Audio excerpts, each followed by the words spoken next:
Sabadão é dia do quê? Sabadão é dia de Thiago Responde, papai. E nós tá como nesse canal? Ô, editor, conta pra galera como é que nós tá nesse sabadão aí, hein? Dá pra melhor, com certeza que a gente ia mudar melhor, que já tava bom. Diz que ia mudar pra melhor, não tava muito bom. Tava meio ruim também, tava ruim. Agora parece que piorou. Bom, seguinte, brincadeiras à parte, vamos responder perguntas que a gente recebeu lá no Instagram. Aliás, se você não segue a gente no Instagram, eu já tô quase desistindo de você. Vem bater um papo com a gente lá no Instagram, porque lá a gente abre caixinha de perguntas, é muito legal pra gente interagir por lá. Vamos lá, pergunta da Dai _Santana. Pode explicar sobre call e put? Posso sim, Dai. É o seguinte, call e put é opção. Quando você começa a estudar o mercado financeiro, eu realmente entendo que é um pouco complexo você entender o que é uma opção. Porque uma opção nada mais é do que um direito que você tem sobre um determinado ativo. Então, a gente começa a estudar os ativos, você pode comprar uma ação, você pode comprar, sei lá, dólar. Aí vem o Thiago aqui e fala, não, olha só, além das ações, você pode comprar um direito sobre essa ação. E esse direito pode ser o direito de compra ou o direito de venda. Isso é uma opção. E uma call, que a Dai perguntou, é uma opção de compra. Através de uma call, você negocia o direito de comprar um ativo por um preço previamente estabelecido. E uma put é uma opção de venda. Através de uma put, você negocia o direito de vender um ativo por um preço previamente estabelecido. Uma analogia que a gente pode fazer para tentar te ajudar, Dai, tudo bem que num vídeo aí de poucos minutos não dá para deixar você craque em opções, mas uma analogia que pode te ajudar é você pensar na compra de um imóvel. Imagina que você queira comprar um imóvel. Ele começou a ser construído, vai ser entregue lá daqui a 3 anos. Estou dando um exemplo, tá? Portanto, ele só pode ser entregue para você nesse período. Uma coisa que você pode fazer é negociar com a construtora o direito de comprar aquele apartamento e para isso você paga uma espécie de um sinal. E isso seria como se fosse um prêmio para aquilo. E aí quando vencer esse contrato, esse direito, você vai lá, exerce o seu direito de comprar aquele apartamento por um preço previamente estabelecido. Isso nada mais é do que uma opção de compra, tá? Isso nada mais é do que uma call. E uma opção de venda é exatamente o contrário disso, quando você negocia a venda antecipada de um ativo para ser entregue no futuro por um preço previamente estabelecido. Então, de um jeito bastante simples, eu resumiria uma call e uma put dessa forma, mas para fixar, vou pedir para o meu editor que manja dos Paranauê me ajudar aqui. Escreve assim, editor, call, opção de compra. Escreve call e compra, só isso. Call e compra. Por que eu pedi para ele fazer isso? Para você lembrar que call começa com C, portanto é compra, que começa com C também. Logo, put é uma opção de venda. Fechado? Depois dessa dica, eu já mereço um joinha nesse vídeo, né? Fala a verdade. Vamos lá para a próxima pergunta, que é a pergunta do F.VS98. Os juros que o Bacen paga e recebe alteram a oferta de moeda na economia? Os juros que o Bacen paga não altera necessariamente a oferta de moeda na economia. O que vai alterar a oferta de moeda na economia são os títulos que o Bacen compra ou os títulos que ele vende, tá? Porque, veja bem, eu, Banco Central, posso comprar títulos dos bancos. E quando eu, Banco Central, compro títulos dos bancos, eu estou colocando mais dinheiro no caixa dos bancos.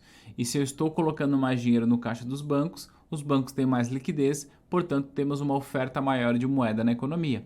O contrário é verdadeiro. Quando o Banco Central ele compra esses títulos dos bancos, ele está tirando liquidez das instituições, portanto, tem menos oferta de dinheiro na nossa economia. Então, essa operação, que é conhecida como mercado aberto, ela sim altera a oferta de moeda na economia. mas os juros não necessariamente, porque os juros nada mais é do que o custo que eu tenho para manter aquele dinheiro no meu caixa ou para recolher aquele dinheiro da economia. E esse custo, ele não necessariamente é repassado para o mercado, entende? Então, obviamente, é um valor significativamente expressivo, né? O valor dos juros especificamente, tanto que ele paga quanto recebe, mas na minha visão, em comparação à estrutura total do mercado aberto, os juros é um valor bem insignificante. Veja, não estou dizendo que o valor é pequeno, o valor é alto, mas em comparação com o volume das operações compromissadas, não vejo que isso pode ter um efeito de aumentar ou diminuir a liquidez de mercado, tá bom? Depois perguntou o Rafael.afmd. Tiagão, existe algum pré-requisito para ser CFP, além de passar na prova? Sim, existe. É o seguinte, você precisa, 1, passar na prova, que é óbvio. 2, aderir ao código de ética da Planejar. Isso é moleza, você passa na prova, você vai lá, dá um tique, resolve. Mas você precisa ter graduação completa, qualquer curso, desde que seja reconhecido pelo MEC, qualquer um, tá bom? E você precisa também ter experiência no mercado financeiro. Deixa eu te explicar como é que funciona essa experiência. Ela é uma experiência de 1 a 3 anos em uma das áreas que fazem referência ao trabalho do planejador financeiro. Por que de 1 a 3 anos? Porque você pode ter uma experiência supervisionada por outro CFP, de maneira que você vai precisar ter encontros com esse profissional, enviar relatórios para planejar. E aí, se essa sua experiência for supervisionada, é uma experiência de 1 ano. Agora, se essa experiência não for supervisionada, é uma experiência de 3 anos, nas áreas que atendem o escopo do trabalho do planejador financeiro. E importante que se diga, tá, que essa experiência ela deve ter sido realizada nos últimos 10 anos. Se você tem essa experiência, mas um período maior, você também não consegue a certificação. Então é importante falar sobre isso. Então, resumindo, o pré-requisito que é um pouco mais complexo é o da experiência e acontece o seguinte, nos últimos 10 anos você tem de comprovar a Planejar que você tem de 1 a 3 anos de experiência, seguindo os critérios que eu falei. 1 ano com supervisão, 3 anos sem supervisão. Atendendo clientes pessoa física no âmbito de planejamento financeiro, gestão de ativo, planejamento de aposentadoria, gestão de risco, planejamento fiscal ou planejamento sucessório.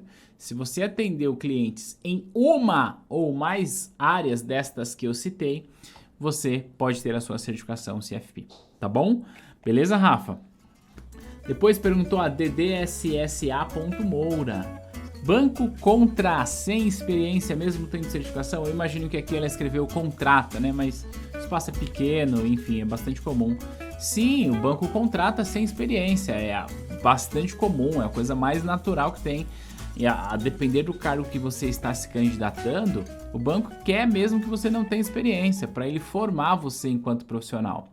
Como dica que eu te daria é o seguinte, né? Se candidate a vagas que são iniciais. Agente de negócios, até caixa, embora hoje caixa tenha caído bastante em desuso, mas agente de negócios, escriturários, essas são vagas que vão ajudar você a entrar no banco sem experiência, tá bom? Eu entrei no banco sem experiência, então eu vejo todos os dias alunos entrando no banco sem experiência, então contrata, é bom que você tenha certificação porque isso vai te ajudar, tá bom? E por último vem a pergunta do Grandiocelo. Por que aumentar juros se a inflação não é de demanda? Excelente pergunta essa aqui. Aliás, eu gravei um vídeo na quinta-feira, que eu estava um pouco chateado aí com a situação financeira econômica do nosso país. E aí eu até falei que gravaria um vídeo para falar sobre isso. É o seguinte, antes de eu responder a tua dúvida, Celo, vamos olhar e entender o que causa a inflação. Existem 2 fenômenos que causa a inflação. 2. Pode ser, esses 2 fenômenos, eles podem ser isolados ou pode ser um conjunto desses 2. O que é isso? Aumento da demanda, quando nós, enquanto consumidores, estamos consumindo mais.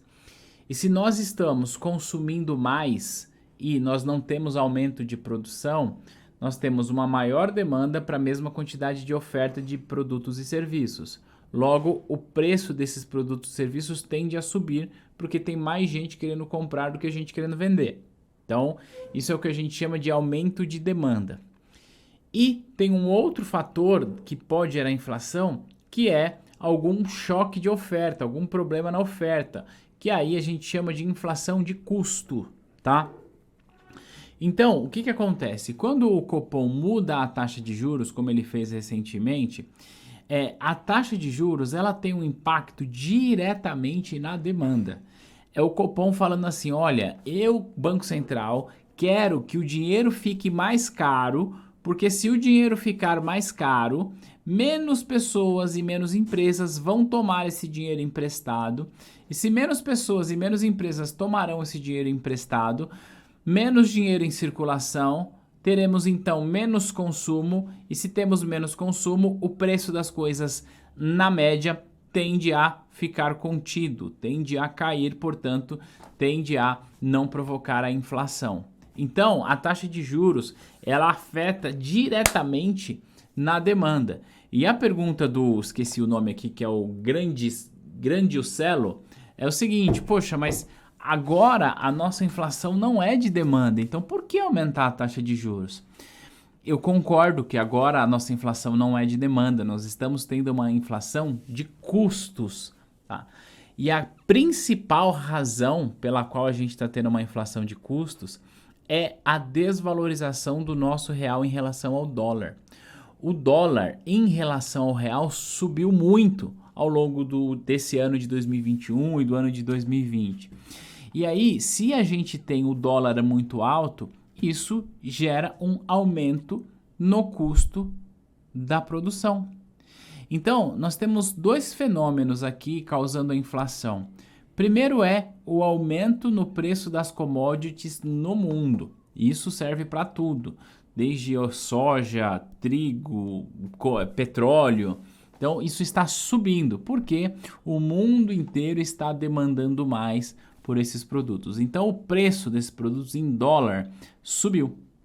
Só que, como se isso já não fosse problema suficiente, o que acontece é que o dólar também subiu muito em relação ao real.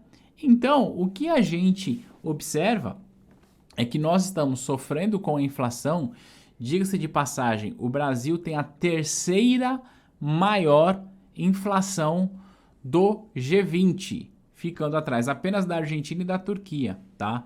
Então, eu estou falando isso para dizer o seguinte, sim, é verdade, nós estamos em um fenômeno de inflação que é um fenômeno global, que está afetando muitos países, mas a gente também precisa ser realista e dizer que, apesar disso, nós só estamos atrás da Argentina e da Turquia, e aí não é muita referência. Por quê? Porque o dólar subiu muito. Então, quando o Copom vem agora e sobe a taxa de juros, o que ele está querendo fazer é o seguinte, está querendo sinalizar para o mundo que para você colocar dinheiro no Brasil, você vai ganhar um pouco mais. E aí, isso aumenta a nossa capacidade de atrair capital estrangeiro. E se a gente tem uma capacidade maior de atrair capital estrangeiro, a gente começa a ter uma oferta maior de dólar aqui dentro, eita, e uma demanda por real, o que em tese tende a derrubar o preço do dólar em relação ao real. Então a tentativa do Banco Central em subir taxa de juros agora é justamente para conter o dólar. Só que aí, como disse o próprio presidente do Banco Central, Roberto Campos Neto, a política monetária sozinha não vai resolver esse nosso problema. A gente precisa ter uma boa política fiscal também. E não é o que parece que o nosso governo está a fim de fazer nesse momento, principalmente lembrando que o ano que vem nós temos eleição. Mas isso, obviamente, seria pauta para um outro vídeo, para uma outra discussão, mas esse é o fato, tá? A elevação da Selic está relacionado com a tentativa de conter a alta do dólar, beleza? E, consequente, conter essa inflação de custos que nós estamos vivendo. Beleza? Se você está comigo até aqui, eu vou te pedir uma coisa. Deixa aqui um gostei nesse vídeo. Isso para você não muda em absolutamente nada. É só apertar um botão. Aperta aí em gostei, porque o YouTube entende que esse vídeo é relevante para você e você pode receber mais recomendações do próprio YouTube do material que a gente produz aqui. Lembrando que aqui na T2 a gente ajuda você com os cursos preparatórios para certificações do mercado financeiro, seja certificações da Ambima, certificações da Ancord e certificações da Planejar também. O link do nosso site está aqui embaixo. A gente vai se ver no próximo material. Tchau!